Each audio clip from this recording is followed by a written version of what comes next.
자, 시작하도록 하겠습니다.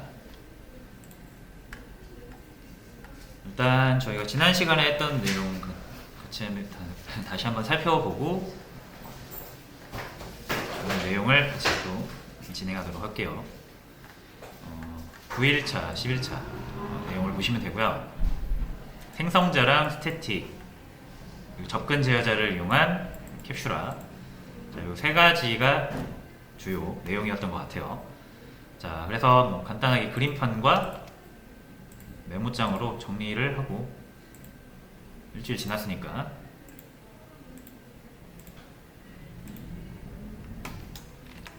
자, 생성자부터 보죠. 생성자.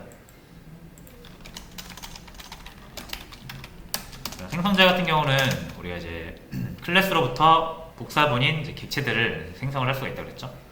그래서 객체 생성 시 객체 초기 값이 반드시 설정돼야 되죠. 그러니까 이거를 객체가 생성될 때 초기 값이 반드시 세팅이 돼야 되는데, 이 세팅하는 코드를 우리가 일일이 신경 쓰기가 귀찮으니까 객체 생성, 죄송해요.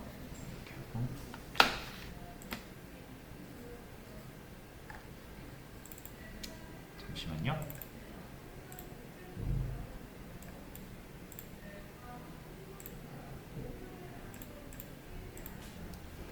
자, 다시요. 그래서 객체 생성 시 자동으로 실행되는 메서드를 만들자라고 해서 나온 게 이제 생성자죠. 그래서 생성자로 할 수 있는 거는 기본적으로 객체 초기 값을 세팅하는 것 외에도 객체가 생성돼야 할 때 수행돼야 하는 기능들이 있으면은 여기다가 이제 수행을 해주면 된다 그랬죠. 그래서 규칙은 간단해요, 그죠?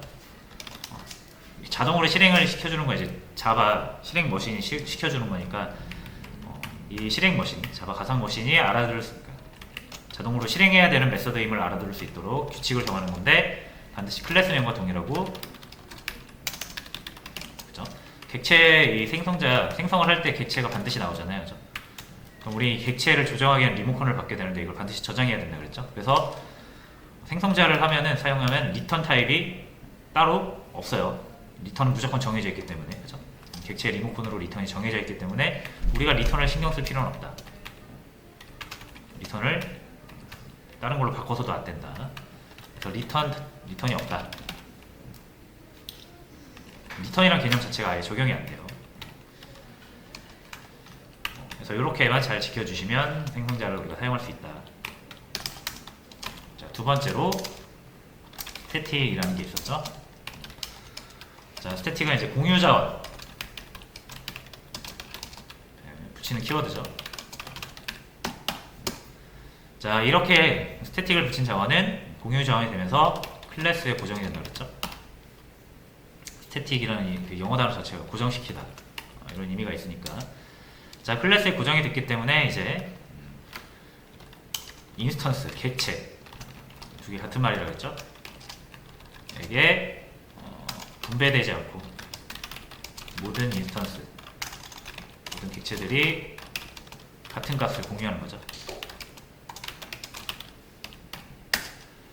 자, 그래서 공유를 할 자원에 붙여주는 거고,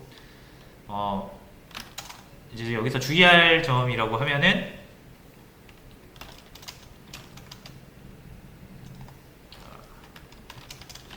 일단 첫 번째로는 스태틱 붙은 자원은 클래스,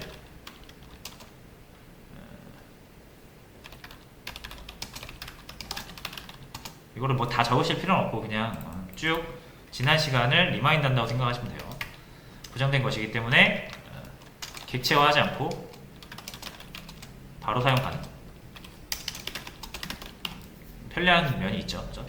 뉴하지 않고 클래스로 바로 접근해서 사용 가능한 자원이 이제 스태틱 자원이 되고, 그런 이유 때문에 스태틱은 논 스태틱, 스태틱이 붙지 않은 것들을 다 논 스태틱이라고 하죠. 사용할 수가 없다. 그렇죠? 왜냐하면 스태틱이 논 스태틱보다 앞서 존재하기 때문에. 이거 무슨 말인지 아시겠죠? 스태틱 클래스에 붙어있는 스태틱 자원이 논스태틱은 다 객체, 인스턴스로 만들어져야만 생성되는 것들이 이제 논스태틱이에요. 그러니까 이미 존재하고 있는 애가 존재하지 않는 애를 접근할 수가 없는 거죠. 그래서 스태틱을 사용할 때는 이 시점, 자원이 메모리에 올라가는 시점도 잘 기억을 하셔야 되고 염두에 두셔야 되고요. 접근 제어자 자원에 붙여서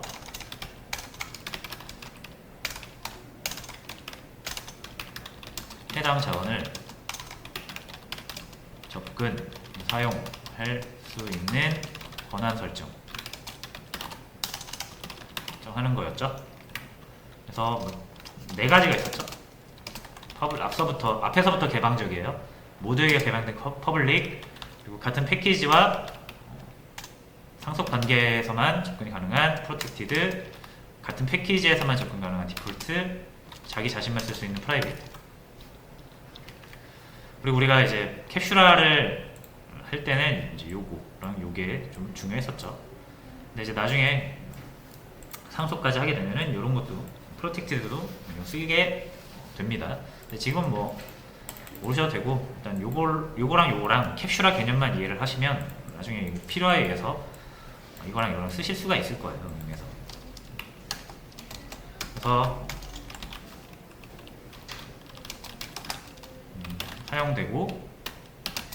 사용되죠. 또 캡슐화는 뭐다? 객체의 데이터를 보호해서 외부로부터 객체가 항상 잘 작동되도록 하는 것.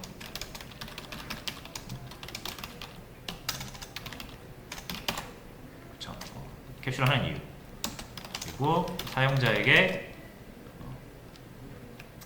구체적인 정보를 숨기어로써 객체의 이용을 단순하게. 대충 이런 느낌으로 사용을 해보시면 됩니다. 그리고 예시 드렸죠? 컴퓨터를 케이스 안 씌우고 뭔가 다 건질 수 있는 상태로 주면은 컴퓨터 비전문가들이 만지다 고장날 수가 있잖아요. 그죠? 컴퓨터를 사용하는 사람들은 무섭겠죠. 사용하는 게. 그 사람들한테 쓸데없는 정보를 보여주지 않으면서 사용할 수 있는 방법만 딱딱 정해주는 거예요. 그러면 사용하는 입장에서도 편하겠죠. 그런 장점도 있습니다. 자, 이렇게 지난 시간에 했던 내용이었고요.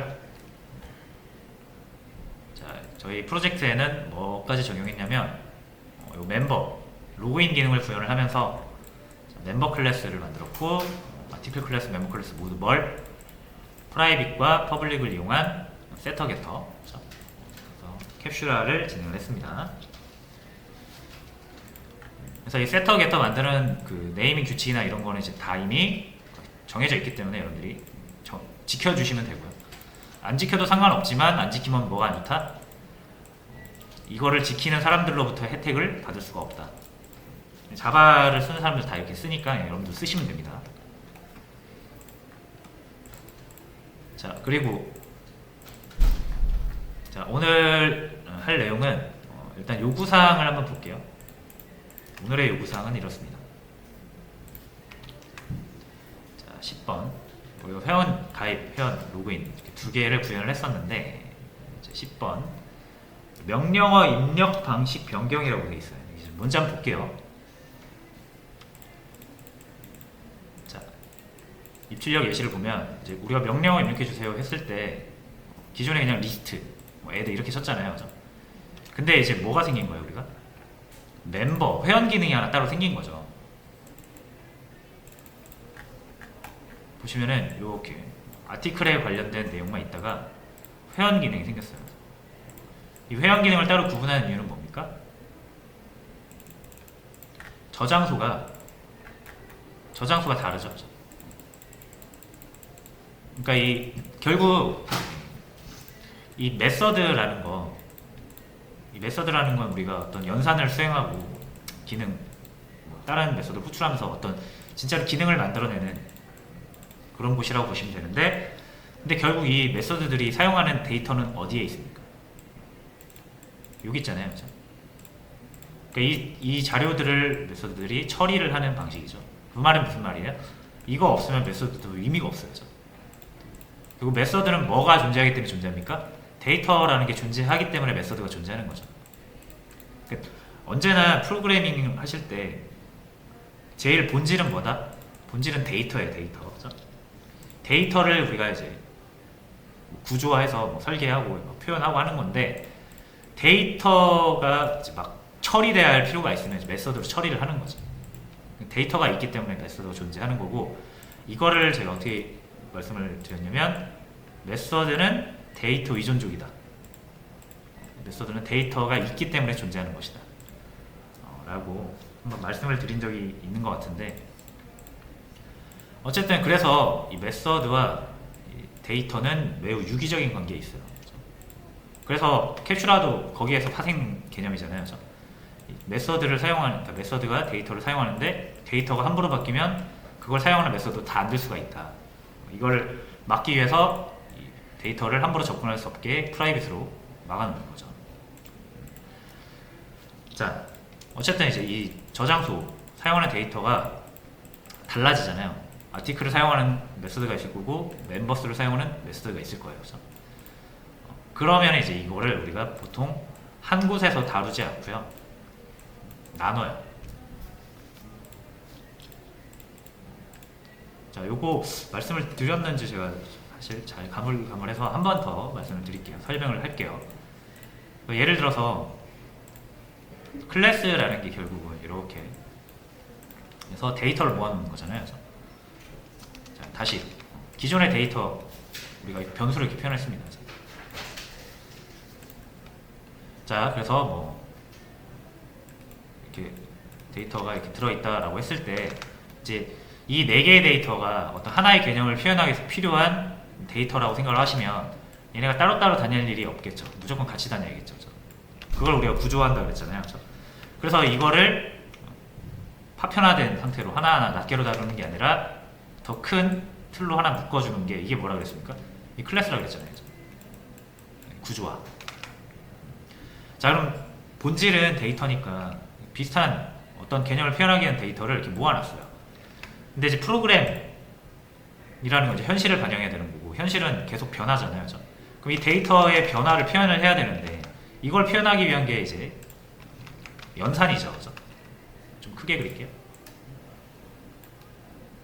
자, 그래서 이게 이제 데이터라고 보시면 되고, 이런 데이터들을 이용해서 우리가 현실 세계를 표현을 하는 건데, 현실 세계는 자꾸 바뀌잖아요. 그죠? 우리 프로그램은 현실을 반영을 해야 되기 때문에 우리 프로그램의 데이터도 계속 바뀌어야 돼요. 그죠? 이걸 바꿔주는, 데이터를 가공 처리해주는 역할을 하는 게 뭐예요? 그게 결국 메서드라는 거죠. 메서드가 뭐 메서드 1, 메서드는 두 개만 있다고 가정을 합시다. 메서드 2. 그래서 요 메서드는 요 데이터를 가지고 와가지고 처리를 해주고, 요 메서드는 요거 이렇게 가져와서 처리를 해준다 라고 일단 생각을 해보시면 되겠습니다. 자, 그럼 이게 데이터도 조금이고 그 데이터를 처리하는 메서드도 조금이면은 그렇게 큰 문제가 되지 않습니다. 그렇죠? 근데 어떤 경우에 문제가 생기냐, 프로그래밍 우리가 단순하게 만들면 이렇게 단순하게 만들지만 엄청 거대한 프로그램을 만들면 당연히 이런 데이터가 어마어마하게 많겠죠. 그렇죠? 그래서 어마어마하게 많다고 생각을 해보세요. 이 데이터가 현재 4개인데 제가 표현한 걸로는 100개, 1000개, 프로그램이 커지면 커질수록 많아질 거 아니에요. 생긴다고 생각해 봅시다. 그럼 당연히 데이터가 많아지니까 그 데이터를 처리하는 메소드도 많아지겠죠. 그죠? 메소드도 3번, 4번 해가지고 얘는 뭐 어떤 데이터를 사용하고, 얘는 어떤 데이터를 사용하고, 얘는 어떤 데이터를 사용하고, 이거를 하나의 클래스에 다 적어 놓으시면 안 될 건 없어요. 안 될 건. 문법적으로만 맞으면 돼요. 근데 우리가 이제 관리라는 걸 해야 되잖아요. 코드라는 걸. 그렇죠? 예를 들어서 버그라는 게 발생을 하죠. 코드를 잘못 짜거나 데이터를 잘못 넣으면은 예상치 못한 에러가 발생하면서 프로그램이 꺼질 수 있단 말이에요. 자, 그럼 우리 이제 찾아야 돼요. 문제가 발생을 했어요. 그러면 일단 메서드 2에서 문제가 발생했다고 생각을 해보세요. 그러면 이 메서드 2에서는 이 두 개의 데이터를 사용하고 있다고 가정을 합시다. 그렇죠? 자, 그러면은 이제 이 메서드를 우리가 분석을 하겠죠. 코드가 어디가 잘못됐는지, 혹시 데이터가 잘못된 건 아닌지, 이런 식으로 분석을 할 텐데, 만약에 이 데이터를 얘도 쓰고 얘도 쓴다고 생각을 해보세요. 자, 그럼 이 문제, 얘 때문에 문제가 발생했다고 생각을 하시면은 얘 셋 중에 뭐가 문제였는지 모르죠. 그거 어떻게 해야 되냐면 이렇게 하나씩 좀 봐야 됩니다. 얘를 사용하고 있는 그 메서드를 얘도 한번 살펴봐야 되고, 얘도 한번 살펴봐야 되고, 얘도 한번 살펴봐야 돼요. 그쵸? 상식적으로. 자, 근데 이 메서드가 이렇게 지금 세 개로 보이지만 제가 아까 말씀드렸죠? 이 데이터가 많아지면 메서드도 많아진다고. 메서드가 무수히 많은 거예요. 100개 정도 있다고 생각을 해보세요, 메서드가. 그럼 어떻게 해야 됩니까? 이 100개의 메서드 중에 요 데이터를 사용하는 메서드 이 3개를 찾아야 됩니다. 100개 중에 찾아야 돼요. 그러니까 이제 프로그램이 점점 커지면 커질수록 우리가 이런 사소한 문제도 맞닥뜨리게 되는 거예요. 되게 비생산적이잖아요. 지금 이 알고리즘 짜기에도 바쁜 시기에 이런 걸 찾고 있어야 되는 거죠. 자, 그래서 이게 뭐 예를 들어서 이제 이 데이터랑 좀 뭔가 성격이 구분이 된다라고 생각하시면 어떻게 하는 게 좀 좋겠습니까?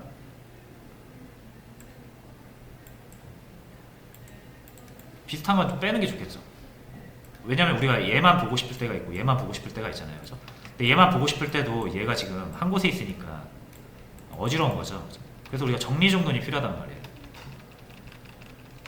그래서 우리가 뭐 이삿짐 같은 거 싸갈 때도 한 박스에다가 옷도 넣고 식기도 넣고 책도 넣고 하면 나중에 찾을 때 힘들잖아요. 그래서 옷은 옷대로, 식기류는 식기류대로, 책은 책대로 이렇게 따로 넣죠. 그래야 찾을 때, 책 찾을 때 요것만 딱 가져가면 되잖아요.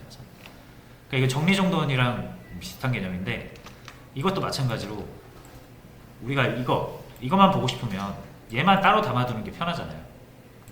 얘가 방해가 되지 않으니까. 왜 이거를 이제 코드가 점점 커지면 우리가 코드를 분리한다라고 해요. 프로그램이 점점 커지면 이 내용이 점점 커질 텐데 당연히 여기에 한 곳에다가 다 적으면 힘들어집니다. 그래서 어느 정도 수준까지 커졌으면 이제 코드를 좀 나눌 필요가 있는 거죠. 그때 두서없이 나누면 안 되겠죠, 그죠? 딱 나누는 기준이 있어야겠죠. 그래서 보통 어떻게 나눈다? 모듈별로 나눕니다. 모듈별로. 그리고 그 모듈은 뭘로 또 구분이 됩니까? 핵심은 데이터예요, 데이터. 내가 데이터를 성격상 구별을 할 수 있으면 구별을 해가지고 따로 분리를 하시는 게 좋아요. 데이터만 구분이 되면 메서드는 저절로 따라옵니다. 자, 그러면 데이터를 옮기면 이 데이터를 사용하는 메서드가 같이 옮기게 될 테고 하나의 클래스를 딱 더 만들 수가 있겠죠. 그래서 이제 이 클래스는 이 모듈의 내용만 담고 있는 클래스가 될 겁니다. 여기까지 이해되셨죠? 그러니까 이제 나눠야 된다는 얘기예요. 나눌 때가 됐다. 자, 어쩌다 이 얘기가 나왔냐면 요거. 자, 그럼 명령어 우리가 처리를 해야 되는데 예를 들어서 목록을 볼 때 우리가 이제 리스트라는 걸 썼잖아요. 여기 게시물 목록. 근데 이제 목록이 게시물 리스트도 있고 모듈이 이제 점점 생기면 회원 리스트도 존재하겠죠. 그죠? 그럼 리스트라고 딱 쳤을 때 그냥 명령어 리스트 치면 이거를 회원 목록으로 봐야 될지 게시물 목록으로 봐야 될지 애매하잖아요. 그죠? 그래서 이제 모듈이 여러 개 생기고 나서는 내가 이 명령어를 수행할 모듈이 뭔지 보통 이렇게 앞에 적어주는 게 좋죠. 이렇게 하면은 게시물 목록이라는 얘기고 이렇게 하면은 회원 목록이라는 얘기가 되겠죠. 물론 이렇게 모듈을 안 적고 그냥 리스트 1은 게시물 목록 리스트 2는 회원 목록 이렇게 해도 되는데, 이런 식으로 약간 어떤 구조 없이 주먹구구식으로 정하게 되면 나중에 이게 헷갈려요 되게. 그래서 언제나 프로그래밍을 하는 사람들은 규칙이라는 걸 잘, 모든 상황에서 적용될 수 있는 규칙이라는 걸 정해놔야 돼요. 그래서 이름을 어떤 목록을 보는 거를 리스트라고 딱 약속을 해놓으면 뭔가 우리가 생각할 게 적잖아요. 그죠? 목록을 보고 싶은 명령은 항상 리스트로 쓰면 돼요. 그죠? 우리가 뭔가를 생각할 거리가 적어지죠. 근데 이제 이렇게 하면은 게시물 리스트냐 회원 리스트냐 헷갈릴 수가 있기 때문에 이제 앞에다가 그냥 모듈명만 적어주시면 되는 겁니다. 이런 방식이 뭔가 이런 명령어들 관리하는 데 있어서도 훨씬 효율적이겠죠. 그래서 무조건 이렇게 해야 된다라는 건 아니지만 이렇게 하는 게 좋다라는 게 이미 많은 그 자바 프로그래밍 역사에서 증명이 됐기 때문에 이렇게 쓰는 거죠.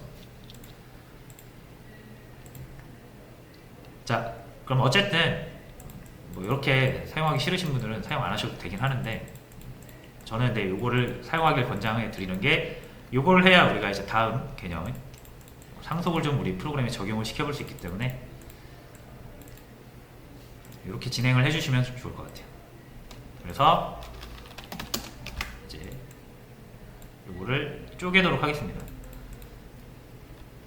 요거를 저랑 같이 한번 해보고 여러분들이 꼭 다시 한번 복습을 한번 해보세요. 코드의 구조를 바꾸는 거는 많은 분들이 어려워하셔서 같이 진행을 할 겁니다. 자, 말씀드린 것처럼 자, 이 앱에 자료 구조 두 개의 저장소가 생기게 된 건데, 얘를 사용하는 기능과 얘를 사용하는 기능이 명확히 좀 구분이 되잖아요. 그죠? 자, 그러면은 지금 여기에 메서드가 점점점 많아지는데 얘만 따로 뺄게요. 자, 클래스를 하나 새로 만듭니다.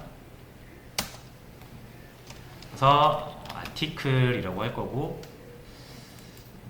이미 아티클이 존재하죠. 그래서 얘가 하는 역할은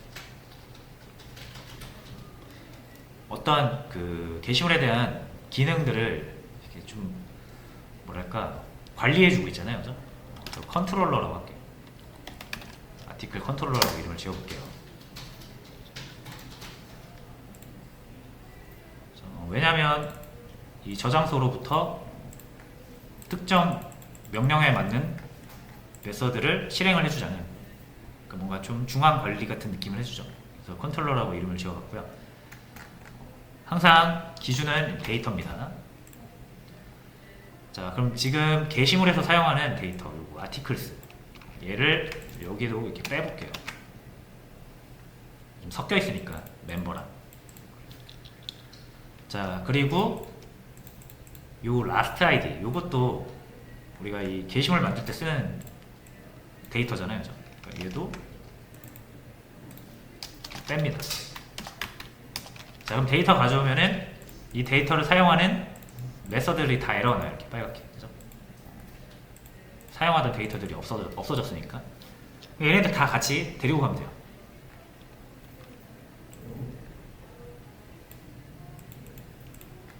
자, 데리고 갈게요. 여기.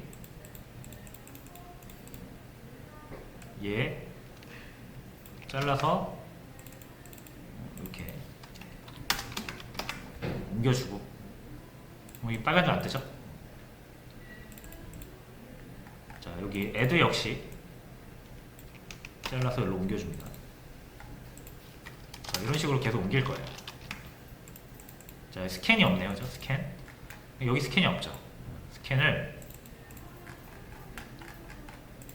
가져올 건데, 여기서는 이제 복사해서 가져올 거예요. 왜냐면 여기도 스캔을 써야 되니까.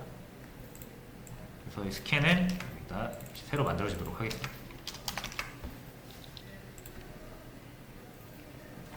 자, 이런 식으로 지금 빨간 줄 없죠?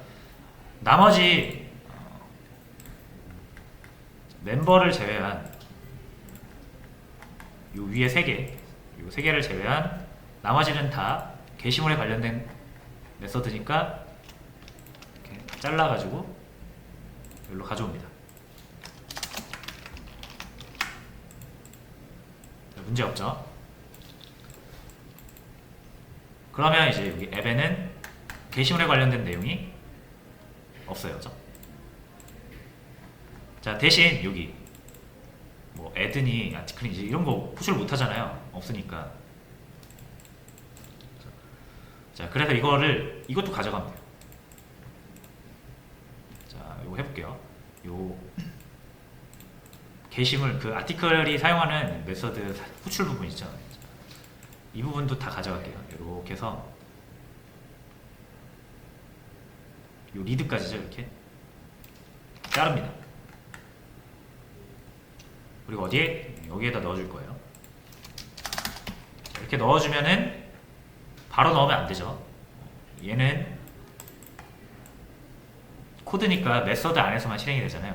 그러니까 메서드를 하나 만들어줘야 될 것 같아요. 이거를 실행시킬 수 있는 메서드. 그래서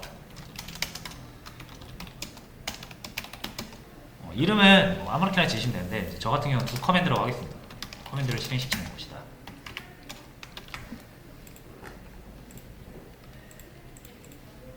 자, 이렇게 이제 잘라서 가져왔습니다. 자, 그리고 로그인된 멤버가 없죠. 여기 지금 빨간 줄 보시면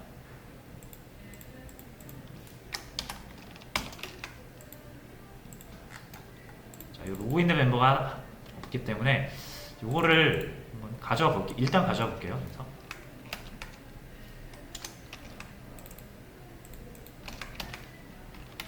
자, 이렇게 해서 아티클에 관련된 걸 싹 옮겼죠. 그 웹에는 멤버에 관한 것만 남아 있습니다. 그렇죠? 자, 근데 뭐 어차피 이렇게 두면 두 개가 쪼개진 거긴 한데 추후에 또 회원 게시물 말고 또 모듈이 새로 추가될 수 있기 때문에 애초에 얘네도 빼놓는 게 나을 것 같아요. 그러니까 이 클래스 앱은 그냥 모듈을 선택해서 관리해주는 역할만 해주고 멤버 모듈, 뭐 컨트롤, 아티클 모듈 이런 식으로 다 미리 같은 형식으로 분리를 해놓는 게 좋습니다. 그래서 얘 똑같이 분리를 할게요. 멤버 컨트롤 하나 만들면 되겠죠.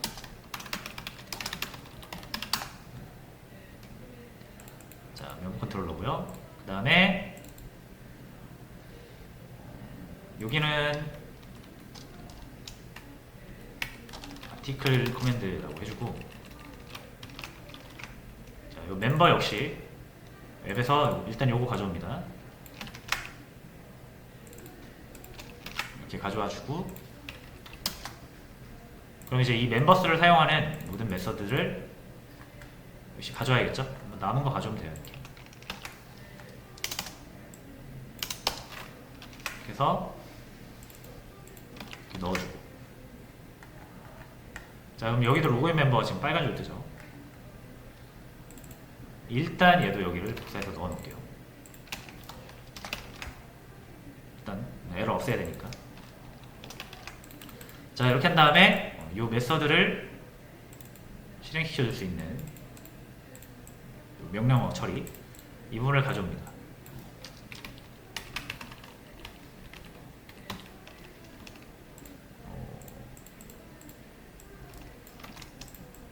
줄이 좀 안 맞는 것 같은데 이렇게 가져올게요. 이 두 개죠? 사인인이랑 사인업. 자, 그래서 여기는 두 멤버 커맨드.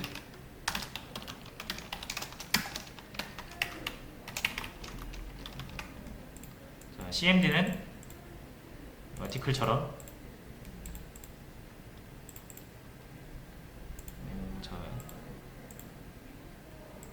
이렇게 받아주면 되죠.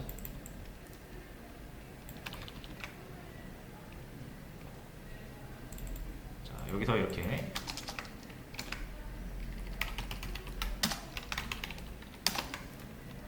보이드. 자, 이렇게 해서 일단 똑같은 구조로 만들었습니다.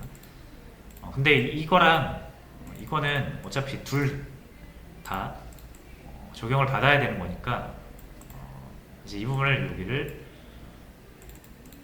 여기서 일괄 처리해주면 될 것 같아요. 자, 그래서 이 내용은 다시 여기로 가져올게요. 됐죠? 자, 그러면 일단 여기도 로그인도 멤버가 필요하죠. 그러면 똑같은 걸 여기도 만들어 줄게요. 이렇게. 자, 됐고요. 이거 잠깐 주석 처리하고. 자, 일단 이렇게 해서 분리까지는 됐어요.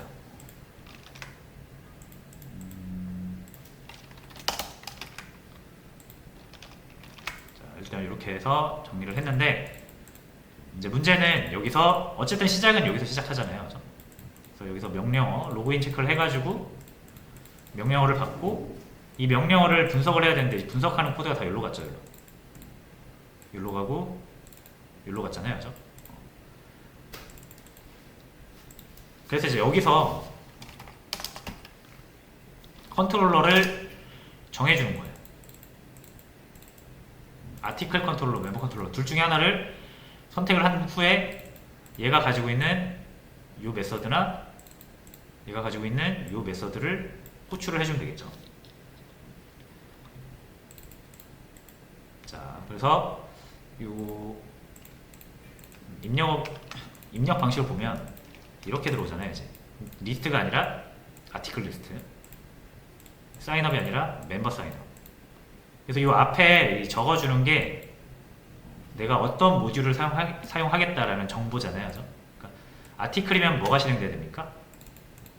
아티클 컨트롤러에 이 두 아티클 커맨드가 실행이 돼야 되고, 멤버면은 이 두 멤버 커맨드가 실행이 돼야 되겠죠. 자, 그러면은 이 정보를 가지고 둘 중에 뭘 쓸지를 결정을 해주시고, 이 뒤에 있는 거는 이 뒤에 있는 거, 뭐 리스트나 사인업 이런 거, 이게 실제 기능명이잖아요. 그죠? 그러면 이제 컨트롤러가 정해졌을 때 요게 이제 여기에 쓰이는 명령어를 처리해주는 곳이라고 보시면 되겠죠. 자, 그럼 이제 이 구조를 한번 적용을 해보고 쉬는 시간을 갖도록 할게요. 요거 앱을 실행해 보시면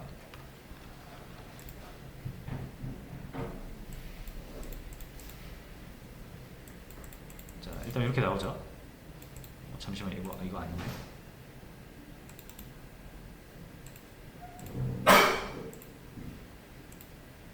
자, 이 상태에서 리스트 치면 이제 안 나와요. 그죠? 여기서 입력받고 끝난 그런 상황입니다. 이제 우리가 여기서 이렇게 입력할 거거든요. 아티클 리스트 이렇게. 자, 그러면 이제 요거를 이제 분석을 할 필요가 있어요. 어디서? 여기로 들어올 거 아니에요. 이 값이 여기로. 그러면 이제 우리가 모듈이 나뉘었기 때문에 여기서 모듈 구분을 해야 됩니다.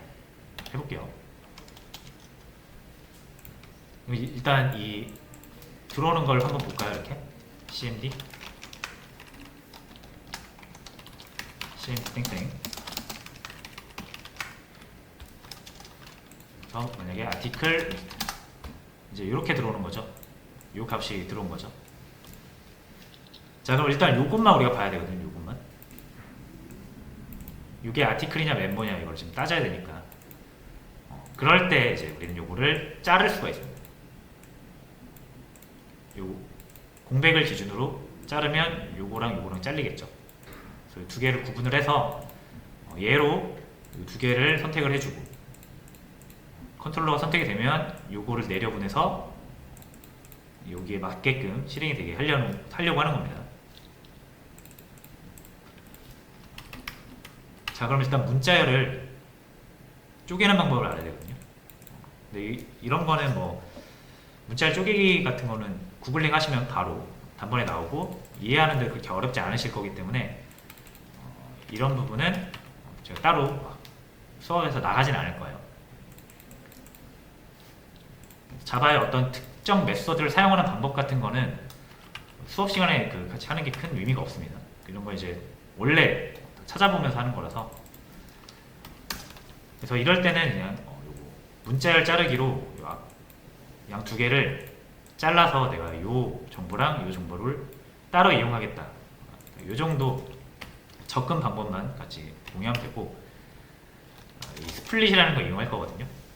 스플릿 사용 방법은 이따가 여러분들이 시간 드리면 그때 한번 살펴보세요.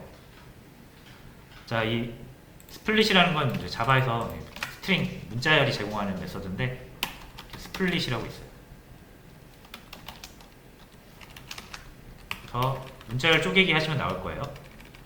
여기에는 어떤 걸 가지고 쪼갤래? 라고 해서 여기에다가 저는 공백을 가지고 쪼개려고 하죠.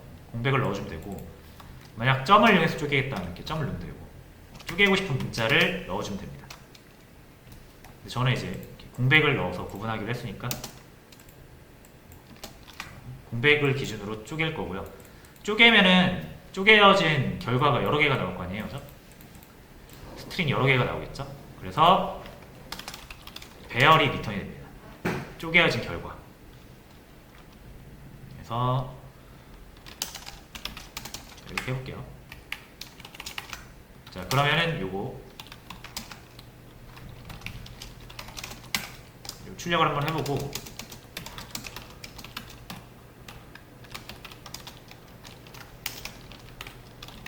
정말 잘 쪼개졌는지.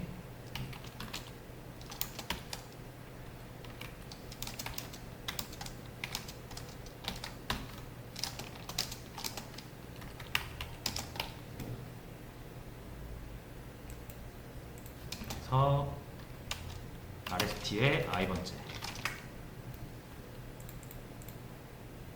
자, 그래서 실제로 실행을 했을 때 제가 아티클 리스트 입력하면 RST의 0번째 아티클이 들어가고 1번째 리스트 쪼개져서 들어갔죠. 자, 그럼 요거 0번째에 들어있는 값이 우리가 이 모듈을 구별하기 위해서 필요한 정보가 되겠고, 1번째에 들어가 있는 값이 이제 얘네들이 처리를 할 명령어가 되겠죠. 자, 그럼 일단 이거 확인을 했으니까 지우고, RST의 0번째 값을 우리가 검사를 해야 된다는 거예요.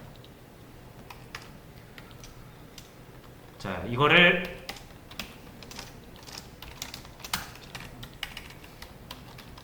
equals를 통해서 우리가 만약 아티클이면 우리가 사용해야 되는 건 요거죠. 아티클 컨트롤러. 그래서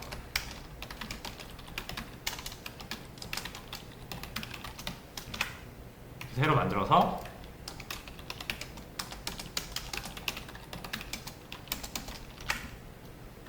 만들어주면 되겠죠. 컨트롤러.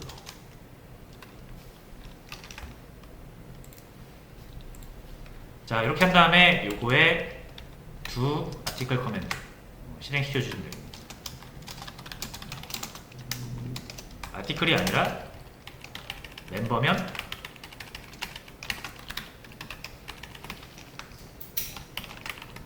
아티클 컨트롤러가 아니라 멤버 컨트롤러 만들어주면 되죠.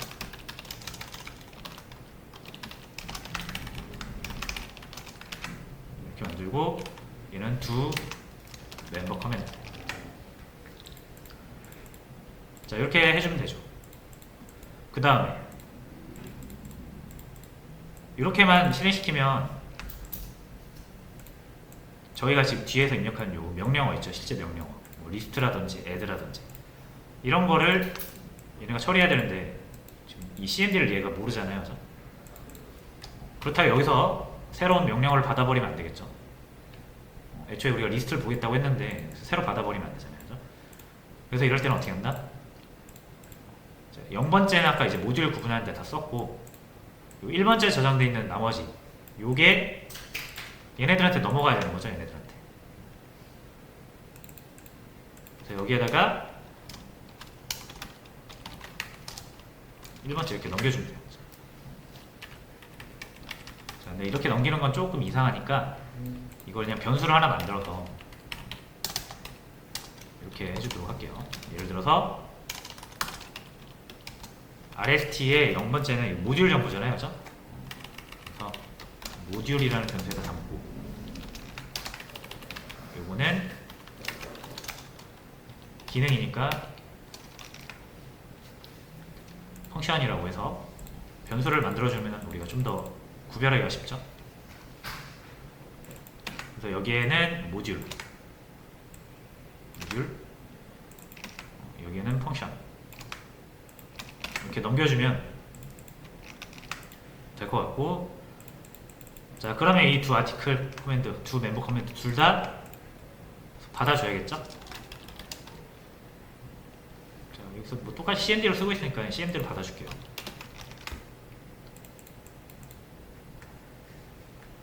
자 그러면은 이 앱에서 넘겨준 기능 값을 가지고 처리를 하게 됩니다. 얘도 마찬가지로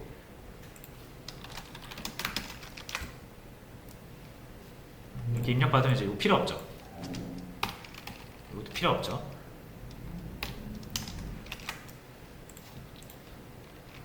일단 이렇게 해서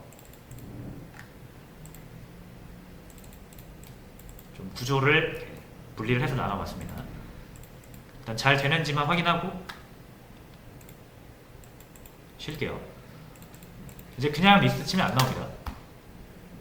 에러 나죠? 자, 요거 지금 딱 리스트만 쳐서 쪼갤 게 없잖아요, 그죠? 그래서 결과가 하나밖에 안 나왔어요. 요 RST 결과가 하나밖에 안 나왔는데 없는 거를 지금 접근하려고 하니까 에러가 난 겁니다. 자, 그럼 이제 이게 막 잘못 입력했을 땐 프로그램이 막 꺼지면 안 되고 잘못 입력했다고 나오면서 다시 돌려야 되잖아요, 그죠? 그래서 요거를 이제 이렇게 해줄게요.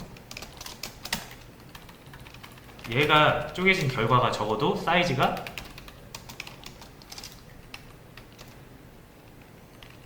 2부당 커야 되잖아요. 그래서 2보다 작으면 2보다 작으면 한 개라는 얘기죠. 그럼 이거 에러 날 거 아니에요. 그래서 2보다 작으면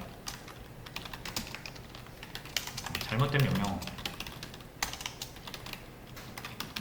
해주고 밑으로 내려가면 안 되고 다시 돌려야겠죠, 위로.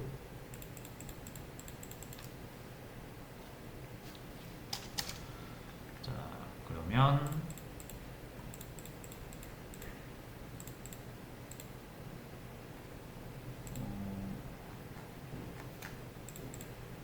여기 y를 제가 빼먹었네요. 이게 계속 반복이 돼야 되는 거잖아요, 그죠? 자, 그래서 여기서 제가 y를 얘가 가져가면 안 되고, 자 여기 y를 빼줄게요. 반복은 여기서만 반복을 해주면 어차피 얘네들은 여기에 종속되는 기능들이니까 같이 반복이 될 거예요, 그죠? 그러니까 얘네들 반복을 따로 돌리는 게 아니라 이런 식으로 그때그때 명령어만 처리해주면 되고 반복은 지워주도록 하겠습니다.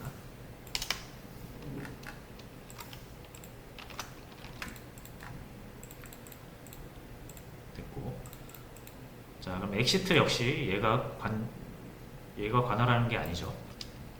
얘는 그냥 딱 아티클에 관한 것만 처리해주면 되고, 실제 프로그램 종료는 얘가 하는 게 아니라 얘보다 더 상위 개념인 앱에서 해주면 될 것 같습니다.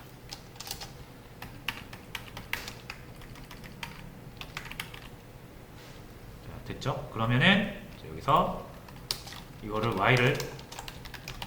얘를 돌려주면 될 거야. 여기까지. 잠깐만. 이렇게 해서 그래서 이게 이제 최종 버전이 되겠고요. 자, 그럼 이제 while문 밑으로 내려가면 안 되고 다시 while 처음으로 돌아와야 되니까 이제 컨티뉴를 써주면은 이제 완성이 됐습니다. 이러면 이제 혹시라도 이렇게 하나 잘못 입력하면 잘못된 명령어로 하고 꺼지진 않죠. 그리고 이제 리스트를 보려면 이렇게 하면 안 되고 내가 아티클 리스트를 보고 싶다라는 의미로 이렇게 쳐줘야 되는 거죠. 자, 어려우실 거예요. 이게 항상 기능 구현보다 이런 구조 잡는 게 어렵거든요. 그래서 이런 부분은 제가 그냥 설명을 하고 이런 이유에서 이렇게 사용합니다 라고 하시면 그냥 이해만 하시고 코드는 제가 드릴 거니까 그렇게 해서 적용을 하시면 됩니다. 물론 이제 본인의 방식대로 하시는 것도 좋아요. 그러니까 본인의 방식 하시는 거 따로 하시되 이제 저랑 같이 수업 나갈 때는 이렇게 좀 구조, 틀을 잡는 거, 코드 리팩토링 이런 부분은 같이 좀 진행을 해서 여기서 적용되는 부분들을 이해를 하신 다음에 여러분들 버전을 만들 때 사용을 하시면 돼요. 자, 됐죠? 그러면 이제 딱 나뉘었죠. 아까 말씀드린 대로 여기에는 회원에 관한 데이터와 메서드만 있고요. 여기는 아티클에 관한 메서드와 데이터만 있는 거죠. 그래서 만약에 게시물에 문제가 생겼다, 이것만 보면 돼요. 멤버를 볼 필요는 없다는 거죠. 그러다가 얘가 더 커진다, 걷잡을 수 없이 커진다, 그럼 또 나누시는 거예요.